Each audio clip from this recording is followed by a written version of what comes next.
Vagabond 24, centésima décima terceira HQ que eu tô lendo para o Desafio 365 HQ de 2019. Se você quiser acompanhar, é só se inscrever aí no canal. Bem, esse volume segue o conjunto de volumes mais parados e reflexivos que foram tendo em Vagabond desde o derradeiro conflito de Musashi com Seijuro Yoshioka, o primogênito do dojo Yoshioka. E momento em que começou a preparação para o duelo dele com Denshishiro, que eu havia erroneamente pronunciado como Denishiro por esse tempo todo de gravações de vídeo, que só agora eu fui notar que eu estava lendo errado o nome dele. Mas enfim, esse volume ele teve as partes mais interessantes dele foi que teve um retorno à infância de Musashi, um flashbacks em que ele, ainda garoto, provavelmente com uns 10 anos, ele explorava as montanhas e aprendia com a natureza coisas sobre a espada, sobre as artes marciais em geral e sobre o seu próprio espírito. E são questões que ele havia esquecido ou desaprendido ao longo de sua carreira e substituído por uma raiva que veio a torná-lo aquele jovem selvagem e agressivo que ele era logo no início do mangá. E essas coisas ele descobre por causa de um encontro fortuito com Sasaki Kojiro, que está hospedado no mesmo lugar que ele, que é a casa de um afiador de espadas famoso no mangá, em que os dois estão passando algum tempo. Ele vê o Sasaki Kojiro de frente para um boneco de neve, que já chegou no inverno, né? Passou do ano novo, eu imagino que seja inverno lá, e o Sasaki Kojiro ele está tentando cortar a cabeça do boneco de neve com um graveto. E é um graveto que Musashi descobre é bastante leve e ele mesmo não consegue de forma nenhuma cortar a cabeça desse boneco. Ele dá uma paulada assim no boneco de neve e o graveto sai da mão dele, o quebra, porque ele não estava conseguindo mexer naquele graveto como se fosse uma espada. Coisa que o Sasaki Kojiro estava bem avançado em relação a ele, porque conseguia chegar até a metade da cabeça do boneco de neve. E a partir daí a primeira interação dos dois consciente de que os dois são grandes espadachins e que estão conscientemente interagindo um com o outro, diferente daquele encontro que eles tiveram durante a Batalha de Sekigahara, que provavelmente os dois nem sabiam o que estava acontecendo e não simplesmente um apareceu na frente do outro e começaram a lutar juntos, não um contra o outro, mas contra os samurais do exército inimigo que estava na região.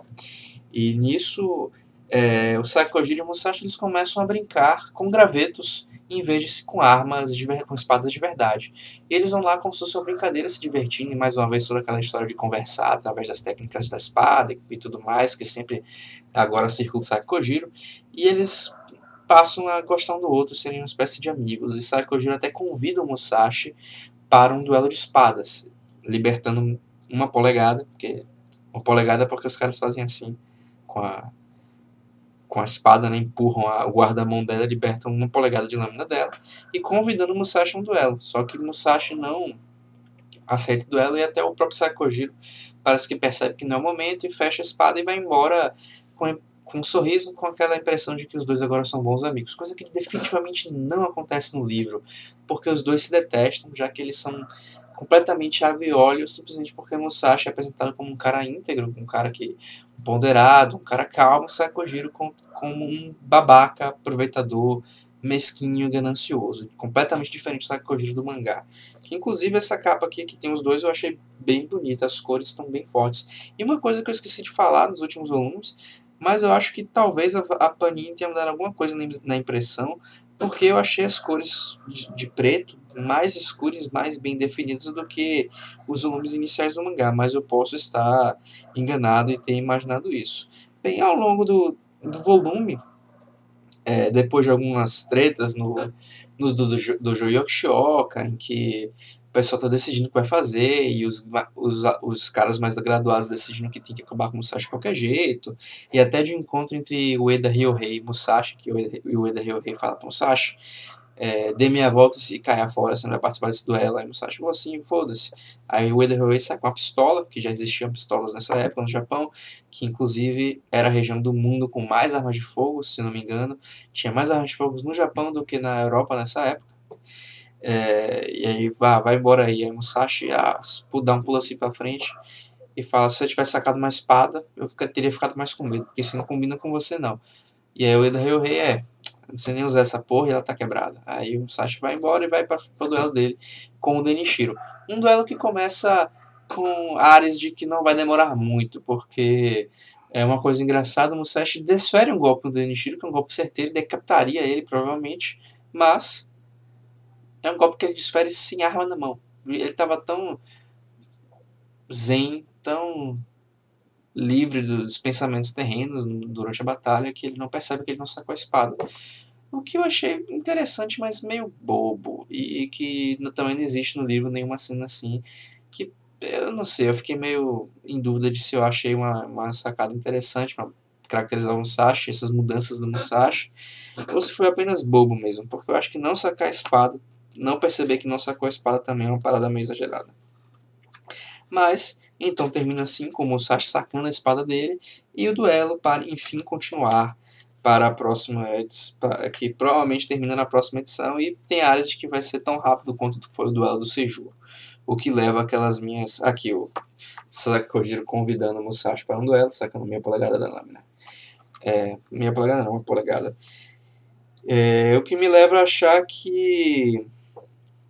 Inclusive uma coisa, o Musashi é alto, mas o Seijuro não, o Sasaki Kojiro ainda é mais alto do que ele. O que é uma altura fenomenal para um japonês, eu diria. Mas como eu dizia, o duelo contra o Den Shishiro ser rápido leva aquelas minhas reclamações em relação a como o mangá começou a tratar essa questão dos duelos, que antes eram muito maiores, muito mais elaborados, e ficaram muito mais breves breves. Eu acho que eu até prefiro dessa forma, só que é uma mudança brusca em relação ao mangá, que antes ele tinha uma característica bastante daqueles mangás de esporte, que dramatizam cada movimento, os caras param pra pensar e coisa e tal, e agora tá ficando menos isso. Eu não sei se foi para representar uma mudança no próprio pensamento do Musashi, pelo autor buscar novas coisas com a obra, ou porque ele estava ficando cansado e queria terminar logo as coisas.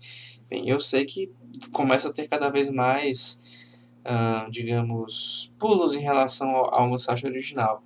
Então talvez seja essa terceira opção. Mas eu só verei. Ainda faltam 13 volumes para eu chegar ao último volume lançado no Brasil, que alcançou o Japão. E aí eu poderei ter um veredito melhor sobre a obra até agora, que coisa que eu vou tentar fazer quando chegar nessa última edição.